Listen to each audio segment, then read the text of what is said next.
Okay, welcome to lesson 9. So we're going to talk about the Wilcoxon sign rank test. So cheesy, but so I think about it paired. So this is that test that you want to use for paired data. And that idea, this was super big, maybe, I don't know, 20 years ago. What's your sign?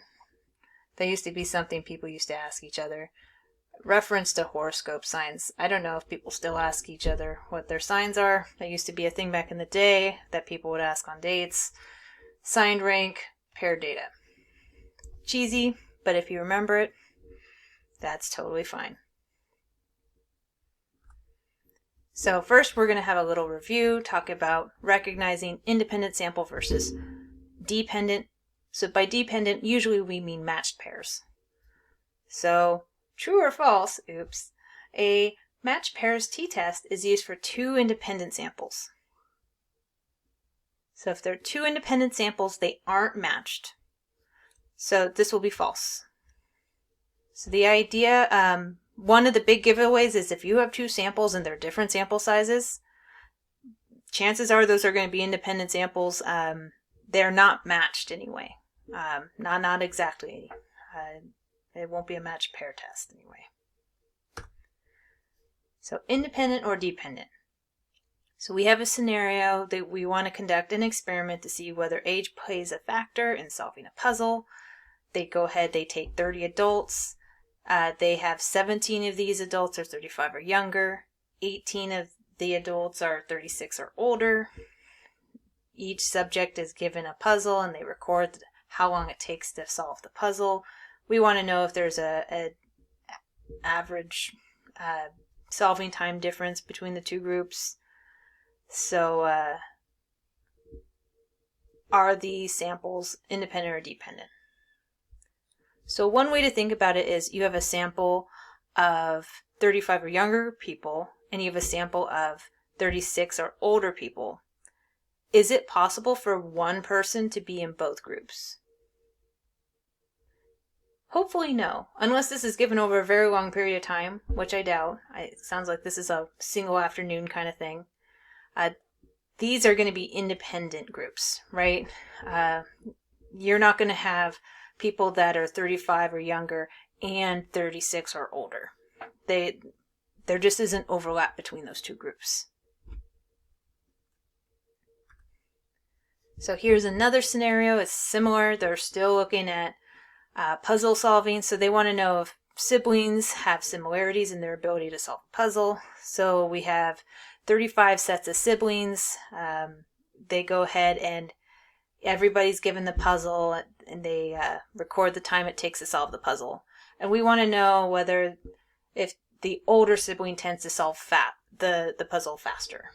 So are they independent or dependent? So in this scenario, they'll be dependent. So you're going to have 35, older siblings. And you have sibling 1, sibling 2, or person 1, person 2. Then you're going to have 35 younger siblings. And you're going to want to keep them paired with their sibling, right? You don't want to just randomly assign this younger sibling to this older sibling. You want them to be actually related, folks. So when to use the sign rank test. So the scenario, your variable of interest needs to be quantitative. So whatever you're recording for all of your individuals, it needs to be something quantitative. And you're going to have two dependent samples. Ideally, you want to have random samples. We throw a fit if they're not random samples. So in general, this is going to mean paired in our class. And you're going to use a sign rank test when you have small sample sizes. And or you know that the population of differences is not normally shaped. You can use them for large sample sizes. However, it's like before, you're going to use t-meth as a matched t-test if you have a large sample size. You just are, or a large sample size is. So what do you want to test? So it's going to be set up like there's no difference in the distributions of the two populations. So the sum of the negative and positive ranks are going to be roughly the same. What this means, we're going to go through an example. And then our alternative, one sample has systematically larger, so we might say, hey, the older siblings have systematically larger than the younger siblings. Or vice versa, depending on what we suspect ahead of time. It's just going to depend on what order that you're looking at. So these steps, they're going to be really, really similar. First is we want to have a simple random sample from two paired populations. So that might be taking, if you're doing repeated measurements on one individual, you take a random sample of 100 individuals and then record, like pre and post, or left arm, right arm, that kind of idea. And, well, probably not a sample of 100, maybe a sample of 5. So sample sizes, we're going to have exactly the same sample sizes in each of them, so we're just going to have lowercase n. That's our sample size. That's the number of pairs. State the null and alternative hypotheses. Calculate our test statistic. We'll go over how to do that. So first, you're going to calculate the difference between the pairs. Then you have to go ahead and you take all those differences and you rank, you sort them. You put them in order, and then you rank. Then you'll rank them, and you'll note like, hey, there's a positive difference here or a negative difference. The order of subtraction matters. It has to stay consistent. And once again, this is an easier thing to do with an example in front of you. So rank the differences from smallest to largest. When you have differences of 0, you get to throw those out. That's nice. And then you're going to keep track of the sign, positive or negative. So you need to keep track of the order you're subtracting in. Is it older sibling time minus younger sibling time? That kind of thing. Then you're going to look at the sum of the ranks of either the positive or the negative ranks. So there's going to be positive differences. There might be negative differences. Whichever group has the smallest ranks, like when you add them all up, we're going to pick that one. And this is like before, when we were doing the rank sum, we went with whatever group had the lowest ranks. And our test statistic is going to be a W with a plus symbol on it. So then once we've calculated that Z, our approximate Z statistic, then we can use a Z table or a calculator to get our p-value. So it, like before, uses a normal approximation with a continuity correction. Before, continuity correction, that was that weird minus 0.5 that we had. You don't have to worry about why it's in there. It kind of helps in the long run. Just know that we need it in there. And then once you have that p-value, then you have to make a conclusion. Do we reject or fail to reject the null hypothesis? There is blank evidence that, and state what the alternative is in context of the problem.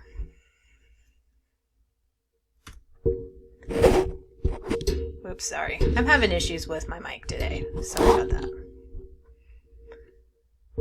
Okay, so the normal approximated test statistic, so that'll be that W plus, and that's one symbol, that minus that 0.5, minus mean W plus, over sigma of W plus. So, and once again, we're going to have to find that mu and that sigma, so they have their own. So mu W plus, so that's going to just be n times n little n plus 1, so the number of pairs times the number of pairs plus 1 over 4.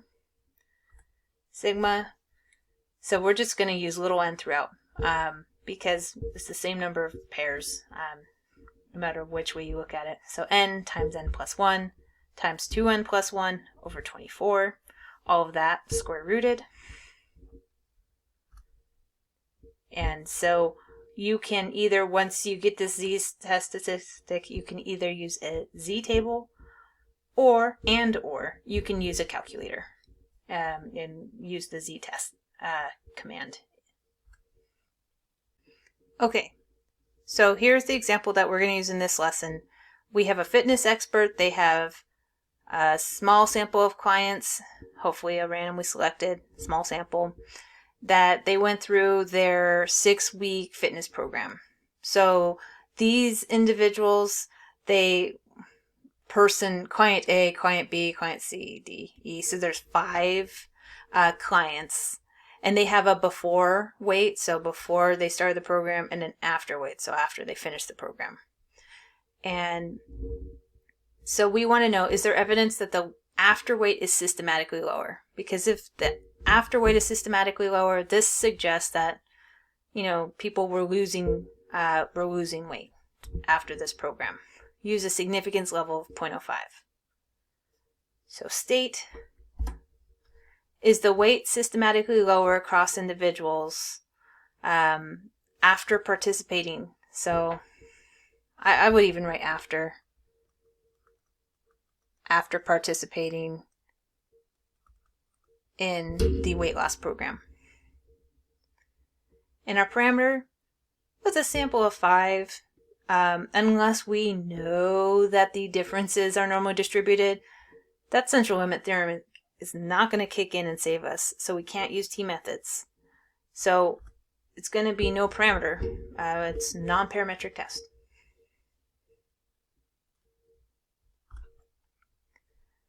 So now we want to set up what are our hypotheses. So weight change before minus after is not systematically higher or lower than 0 pounds. So we're basically saying, hey, that weight change is really not different than 0 pounds. Versus weight change before minus after is systematically higher.